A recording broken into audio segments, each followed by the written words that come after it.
I'm really focused on change.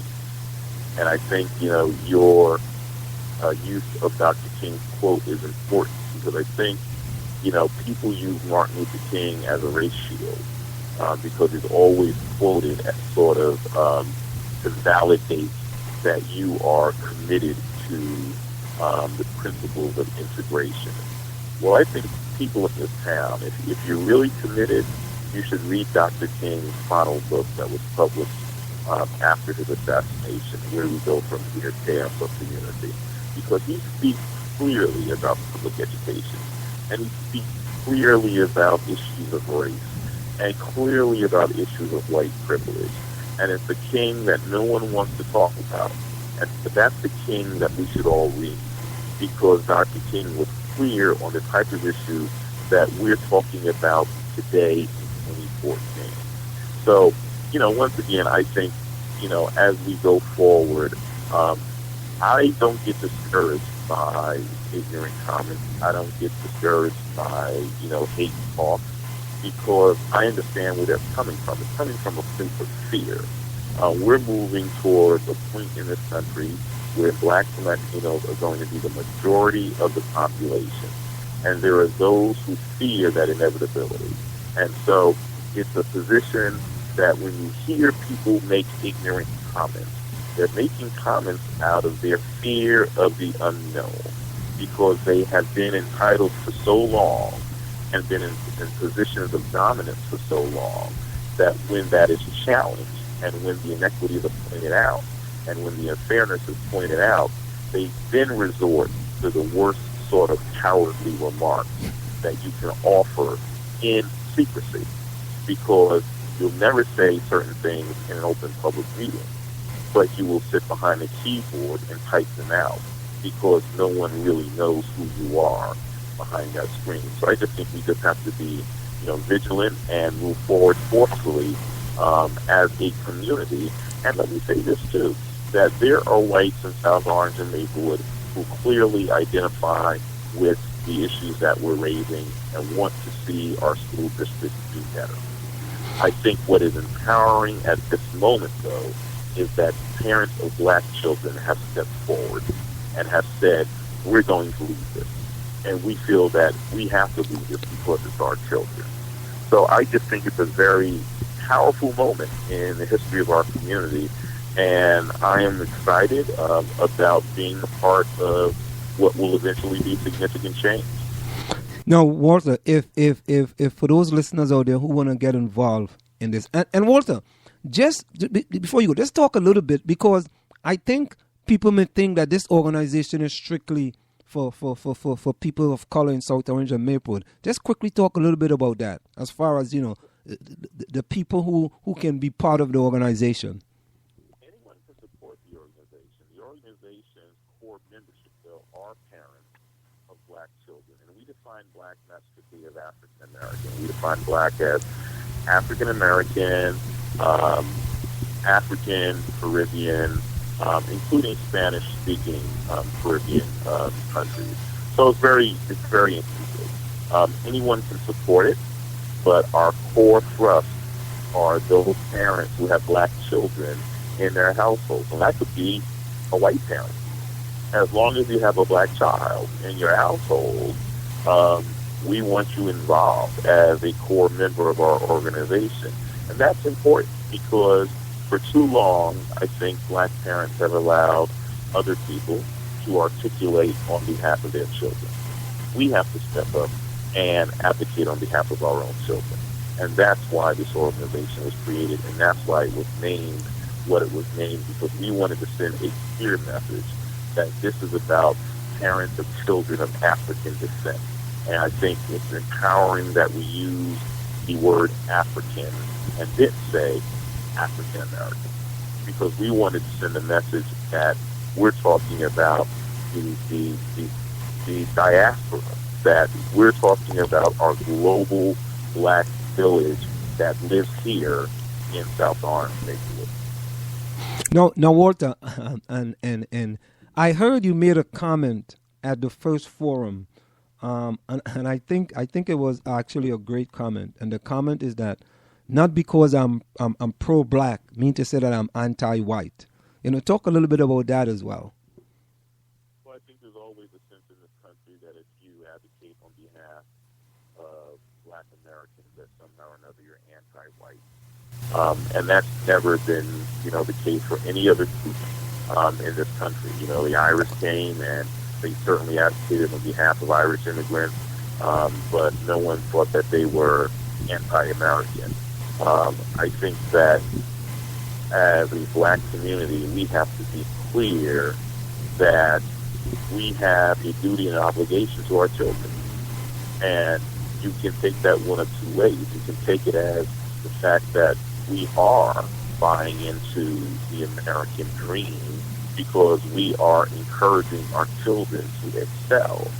But just because we are, it doesn't mean that we're anti-anything. And once again, that's part of the fear factor. And the truth of the matter is that we don't talk about race enough, that we talk around race, that we don't talk directly to issues where race is clearly a factor, and that there's a fear factor that's going on in this country anytime you raise the issue of race, because as the numbers begin to shift, you see this enormous backlash. So many of the ignorant comments sort of echo the ignorant comments we're hearing in a national discourse as people begin to see things change in America, whether it's the election of the first black president, whether it's the census numbers that show that we are creeping toward the era of being a country of majority black and brown people. Whenever you see those numbers shift, you begin to hear the fear. Well, I think it's good to hear the fear, because I think it's good to bring people out in the open. Because if we don't address the fear will lurk, in the background. The fear will lurk, behind closed doors, and we will fool ourselves into believing that we have something that we don't have. So what these people do, and they don't even realize they're doing it, by spewing this stuff into the atmosphere, at least they're giving us the clue as to what we really have to confront down here. Because if they were silent, we would never know. And that's just part of the ignorance. It's sort of like you think you are damaging us because you're making these negative comments. Well, no, you're just revealing who you are, and you're helping us shape the conversation because now we can account for your ignorance. Well, Walter, it's always a pleasure. And any closing words? Well, I would just say that, if folks want to get in touch with me, they can email me. My email address is Walter L. Fields, and that's Fields with an S, at gmail.com. Love to hear from anybody, and certainly we encourage those parents of black children to become part of our organization. We plan to have another community forum in May that will likely coincide with the May 17th 60th anniversary date of the historic U.S. Supreme Court ruling in Brown versus Board of Education, the school desegregation case. So we're moving forward, and we're already active, and we're doing a lot of work, and it is exciting, and it's really invigorating because it's about making our communities better. Walter, well said, and thank you so much for coming on in the Village with Anselm and the South Orange Maple Online experience. Thank you, my friend, and anytime, and I look forward to being on a regular basis. Thank you so much, man. Take care. Okay, man. All right. Bye-bye. Bye. And of course, that's Walter Fields. And let's take a little listen. I got some audio here. I want you guys to take a listen to this audio here. Take a listen.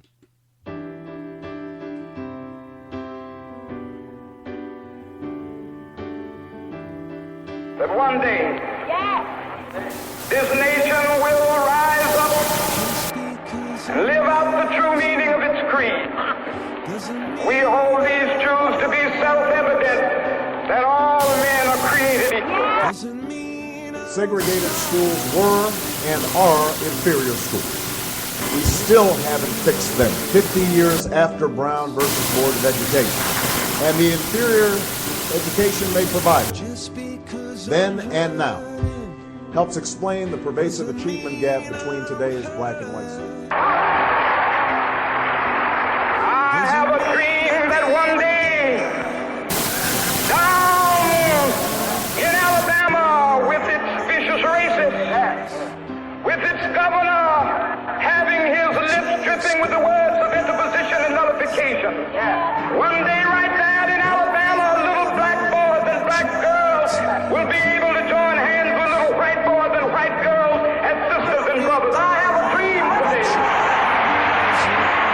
when we take those tests, even when Black and Latino students score at the top of the distribution. So even when Black and Latino students do very well using the biased and absurd indicators that we use in this country, they're still 40% less likely to be put into an advanced placement class or an honors class in high school than white students who scored in the middle of the distribution.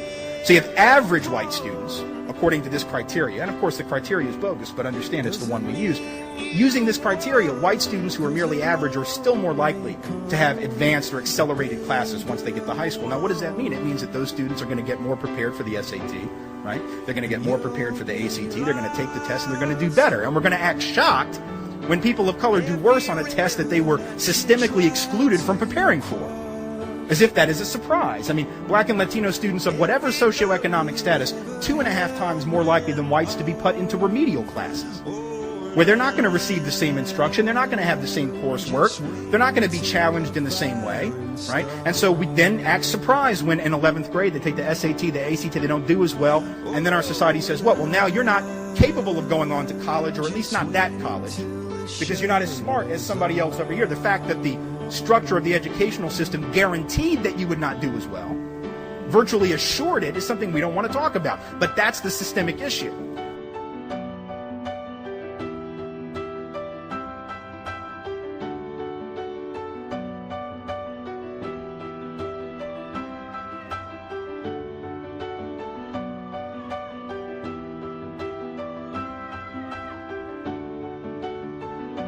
And I really view education as the civil rights fight of our generation, that we have a moral obligation to do something dramatically better for children and to do it now. Our children have one chance at a quality education, and if we don't provide it, I think we perpetuate poverty and we perpetuate social failure. So this is an extraordinary opportunity, but this is a fight to me that's about a lot more than education. It's really a fight for social justice.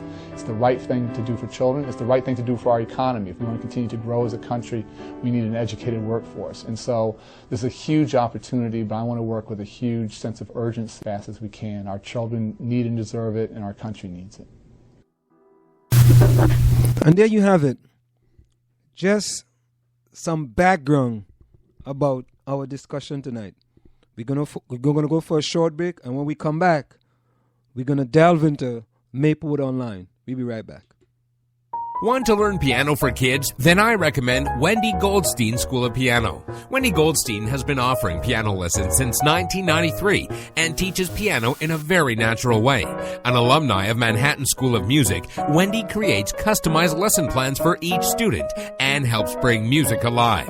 Wendy provides you a convenient location, the best value, and the most fun way to learn piano. All ages are welcome, and the first lesson is always free. Have questions? Call Wendy at 201-207-5169.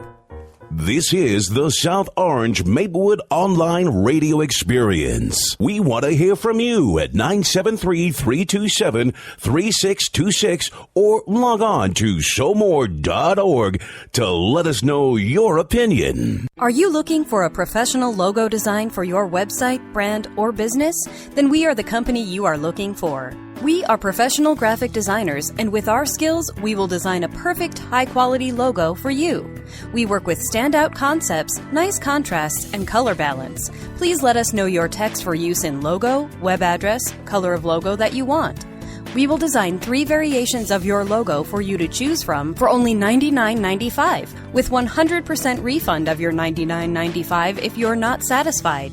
We provide fast delivery and professional design. We also design any size web banner ad for $35. Call us at 347-674-1680. That's 347-674-1680. An operator is standing by to take your call. Get into the discussion at 973-327-3626. This is the South Orange Maplewood Online Radio Experience. We want to hear your opinion. You can log on to showmore.org or give us a call at 973-327-3626.